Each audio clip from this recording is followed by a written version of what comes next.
Why choose a Sleep Number smart bed? Can I make my side softer? Can I make my side firmer? Can we sleep cooler? Sleep Number does that. Cools up to 8 times faster and lets you choose your ideal comfort on either side. Your Sleep Number setting. And now save 50% on the new Sleep Number limited edition smart bed. Plus free home delivery when you add a base. Ends Monday. Exclusively at a Sleep Number store near you. Learn more at sleepnumber.com.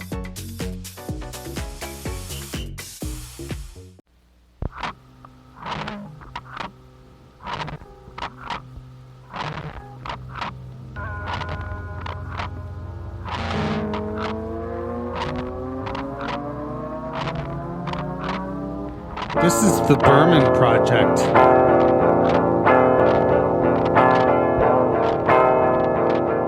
Hey, it's JD here, back at it for another week of opening my ears and heart to the words and musings of the late David Berman as we go through his catalog one song at a time, week over week, to better understand where this guy was coming from so that we can better understand where he went.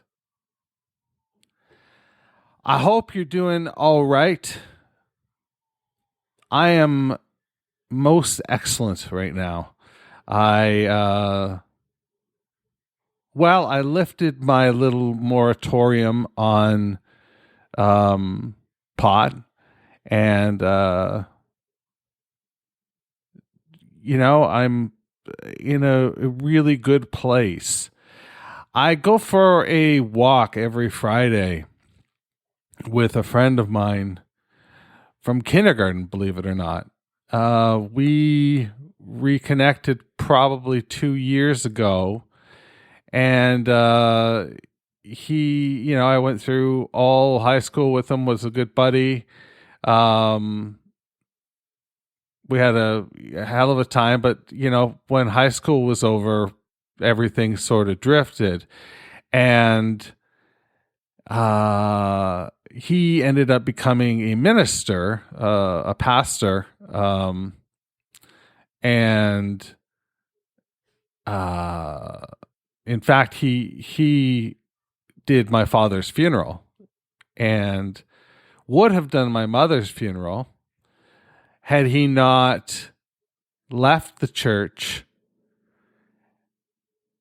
broken down with a pill addiction and a booze addiction that has eviscerated his liver to the extent that, he's on meds for that. Lived on the street for a short time. So he's had a real go of things. And I went for a drink with him one night, and he had a drink. And it made me feel really awkward the whole time that he was drinking, that I had not went out of my way to circumvent this situation from happening. Like, why did I set it up that we were meeting at a pub rather than a cafe or something like that? And I talked to him about it once, and he said, he can't live in a world where there's a punitive sort of vibe going on around these foibles that we have. Being an alcoholic is a real serious foible. He's not concerned about having a drink because he knows he's beaten alcoholism. Now, some of you may be rolling your eyes because there are other schools of thought where it's, if you're an alcoholic, one sip and that's it, you're off the train. But that, I think, is more of a sobriety thing. And sobriety isn't something that Matt talks about. But he's not, getting drunk. He's not living on the streets anymore. He's man, he's such an fascinating person to talk to and to walk with. And I'm so grateful that he came back into my life. And this is where the story began, is that I smoked some pot. Well, I can say that I am still cutting way back, but I'm trying not to be punitive about, this. I don't want this to be something that derails me and sends me spiraling into a situation where I might use this to medicate that situation, or to numb it, as it were, which I've done. I now know that I've done that, and that's real frightening. And I can only imagine the battles that David Berman had, because here we're not talking about liquor and marijuana, but he did in his later days smoke a lot of grass, from what I understand. But when he was admitted to a rehab facility, that was for like crack and fuck, end of sentence, full stop. There's other drugs. There's heroin, I believe, is in there as well, and probably pills. I mean, this is a guy who was singing about smoking the gel off a fentanyl pack years before I ever heard of that occurring in a story I read. So maybe I'm naive. I don't know. But this man battled some serious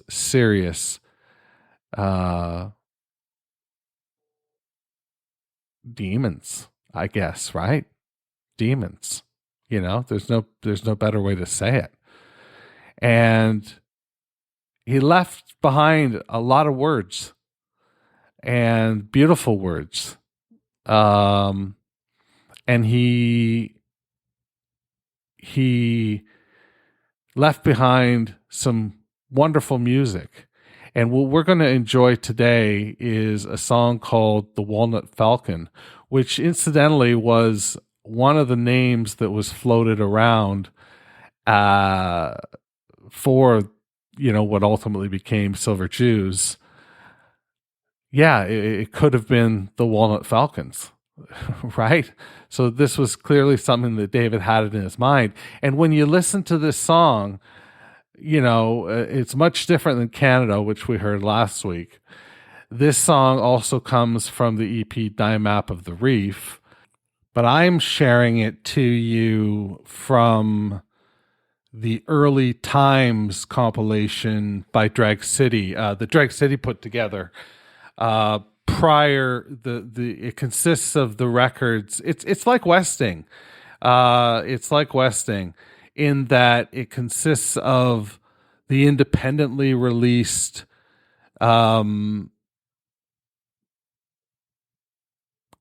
collections, EPs in this case, that were released prior to signing with Drag City, or being released on Drag City.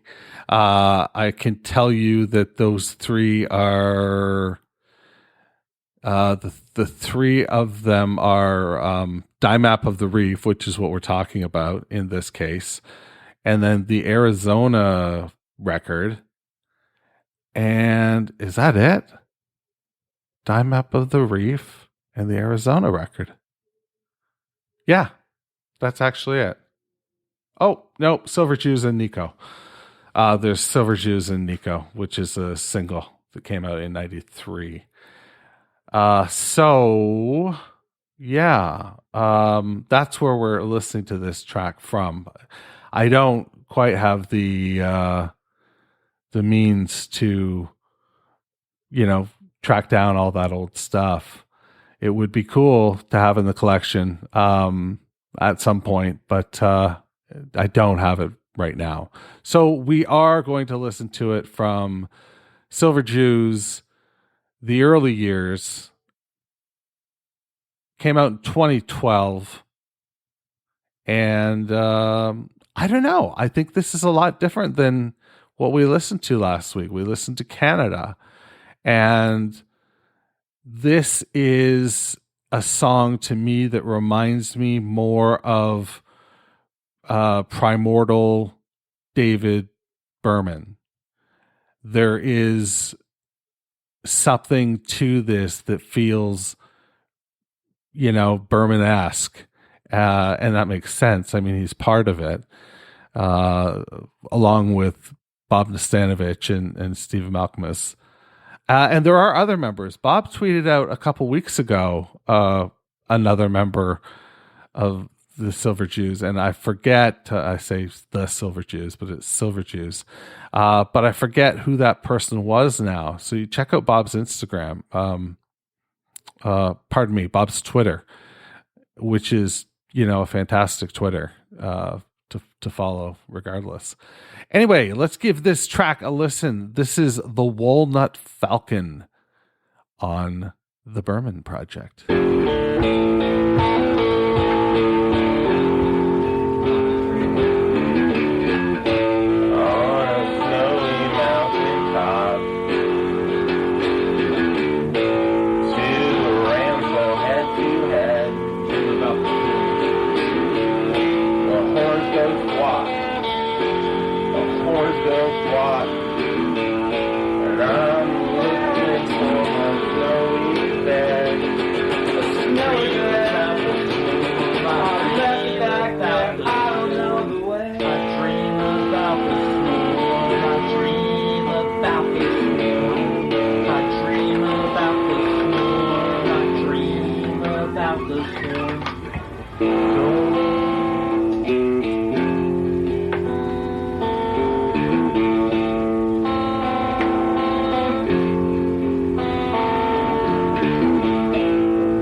All right. That was The Walnut Falcon by an early, like I said before, primordial version of the band. What do you think? To me, I think back to my days doing comedy, and I think about improv. And, when you have a couple people on stage that both have different agendas, it's tough to make a good scene. And I think there are a lot of elements in this song that are really fucking great. Like that ending, dream about you, dream away. I like it's that first bit with David off the top that reminds me very much of what we're going to get later in the catalog. I would say that the first time we hear SM, I love what he does, but it's almost as though David's on a different, different spot. Now, listen, this is a band that, they weren't a band. They were working and they were blowing off steam at the end of the day. I think their goal was to be a band, they weren't just fucking around. But this is early. This is like early days. I softened the end of this song because it's got a real hard click, and I did a fade out instead. It doesn't really fade out, but it instead has a really abrasive click that probably comes from clicking the tape recorder or the 4-track that they were using. Yeah, it's a bit of a mess, but there are some wonderful things going on in that song. And are they indicators? I think we know the answer. These guys that were doing this put out a great deal of wonderful work over the years that we've got to enjoy. And I would say there's some breadcrumbs in this one. So there's that. What are you thinking in terms of your mental wellness right now? Are you happy and you know it? Because if you are, I think maybe you should clap your hands. If you're sad and you know it, well, then you can stomp your feet. The problem is when you're happy or sad and you don't know it, and you don't know what's going on. It's just you're sort of in this dull,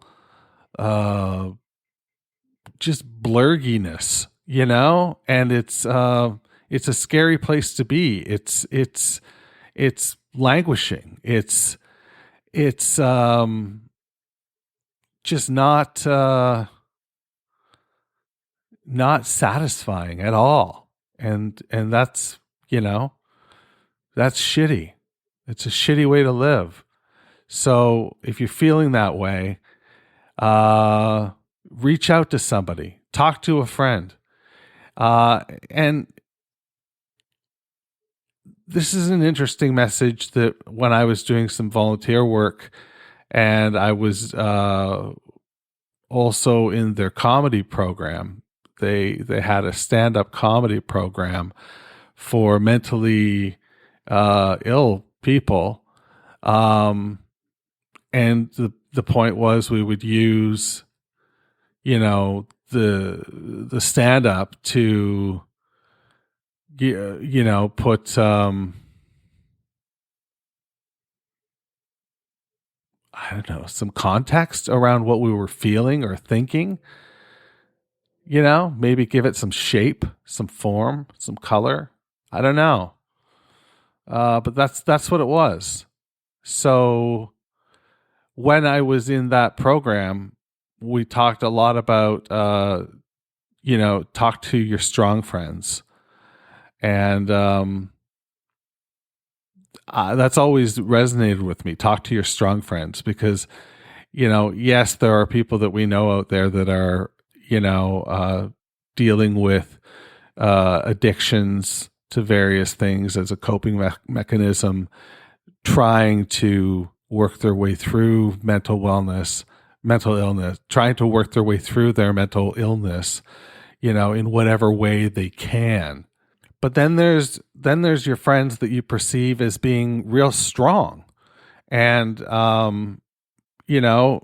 not buckling under any of the fucking litany of shit that is going on out in our world right now.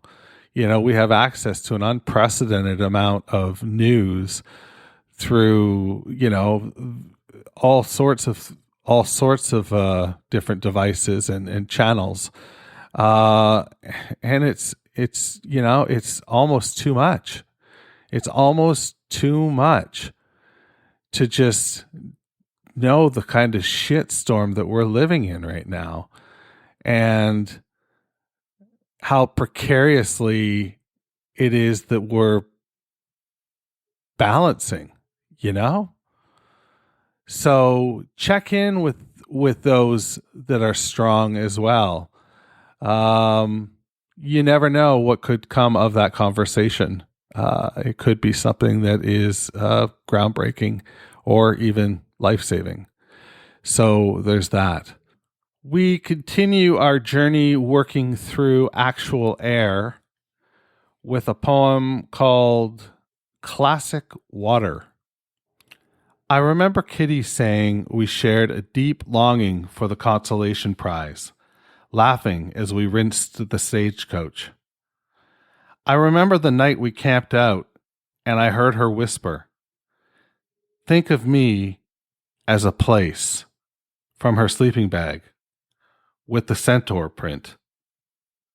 I remember being in her father's basement workshop when we picked up an unknown man sobbing over the shortwave radio. And the night we got so high we convinced ourselves that the road was a hologram projected by the headlight beams. I remember how she would always get everyone to vote on what we should do next, and the time she said, "All water is classic water," and shyly turned her face away. At volleyball games, her parents sat in the bleachers like ambassadors from Indiana in all their Midwestern schmaltz. She was destroyed when they were busted for operating a private judicial system within the U.S. borders. Sometimes I'm awakened in the middle of the night, by the clatter of a room service cart, and I think back on Kitty. Those summer evenings by the government lake, talking about the paradox of multiple Santas, or how it felt to have your heart broken, I still get a hollow feeling on Labor Day when the summer ends. And I remember how I would refer to her boyfriends as what's-his-face, which was wrong of me, and I'd like to apologize to those guys right now, wherever they are. No one deserves to be called what's-his-face.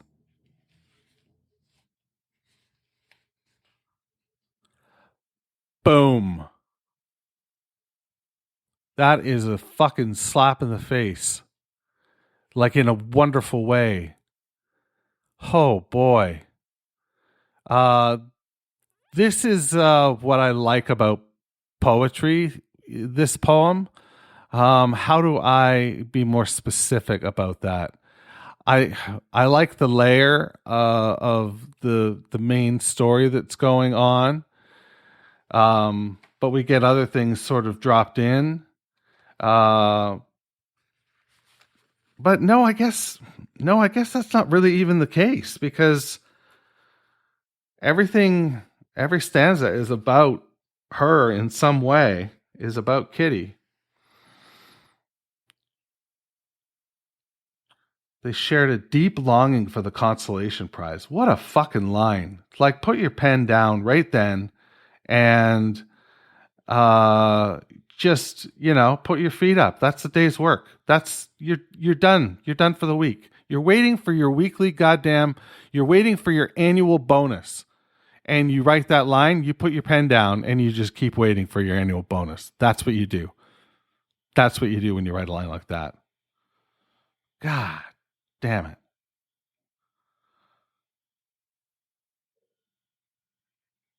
Think of me as a place.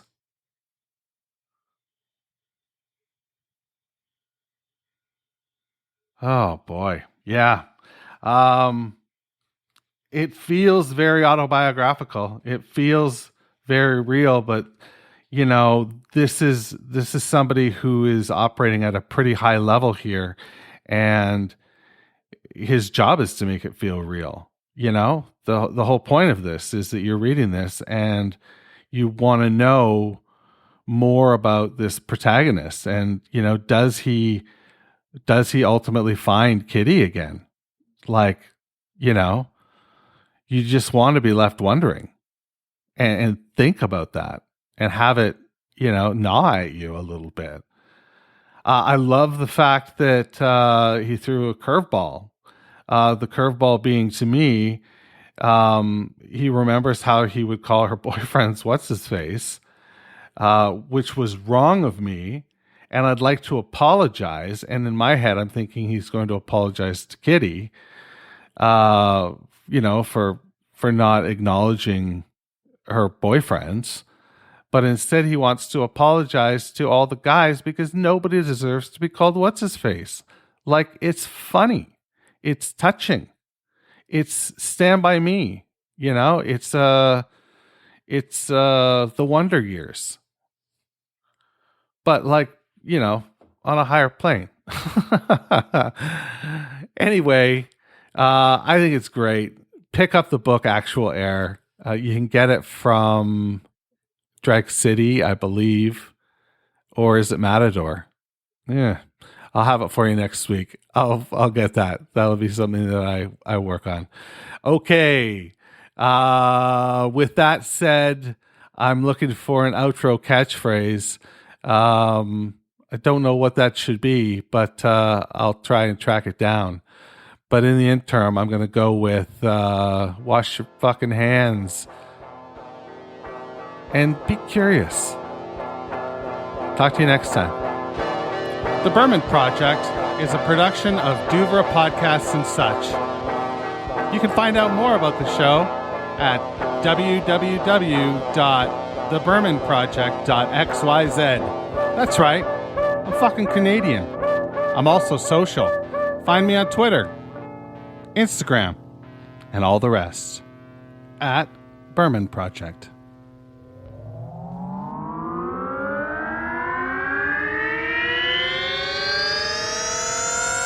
Duvra Podcasts and Such.